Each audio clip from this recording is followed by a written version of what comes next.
Magandang araw mga Kapinoy Hugot. Welcome back to Pinoy Hugot TV, ang paborito ninyong tambayan para sa mga viral stories, latest showbiz balita, at nakakakilig na eksena. Huwag kalimutang i-like, i-share, at i-subscribe para lagi kayong updated sa mga bagong kwento natin.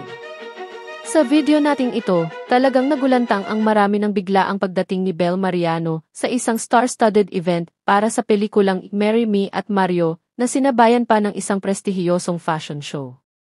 Hindi lang basta dumalo si Bel, siya ang naging sentro ng atensyon, lalo na't suot niya ang isang napaka-eleganting ensemble na inspirasyon mula sa isang Egyptian princess. Ang kanyang napakagandang outfit ay hindi ordinaryo.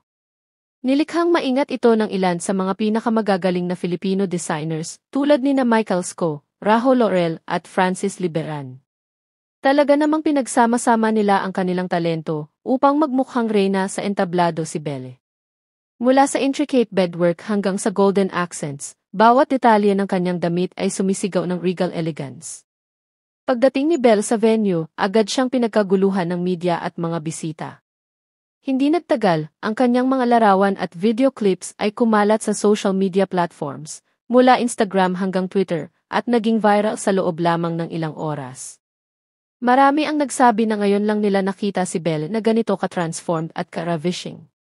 Hindi rin nakaligtas sa mga mata ng kanyang mga tagahanga at maging sa kanyang mga dating karelasyon ang maladyosang itsura ni Belle. Marami ang nagpahayag ng kanilang paghanga at sinabing bagay na bagay talaga sa kanya ang sophisticated at fierce na style. May ilan pang ang nagsabi na mukhang handang-handa na si Belle na sakupin hindi lang ang mundo ng pelikula, kundi pati na rin ang mundo ng high fashion. Ang event na ito ay hindi lang simpleng premiere at fashion showcase. Isa itong patunay kung paanong si Bel Mariano ay patuloy na umaangat bilang isa sa mga pinaka-in-demand at stylish na celebrities ng kanyang henerasyon. Lalong tumibay ang suporta ng kanyang mga fans, at marami ang nag-aabang kung ano pa ang susunod niyang pasabog sa red carpet. At dyan nagtatapos ang ating kwento tungkol sa nakakabilib na transformation ni Bel Mariano bilang isang tunay na Egyptian-inspired fashion royalty. Anong masasabi ninyo sa kanyang iconic look?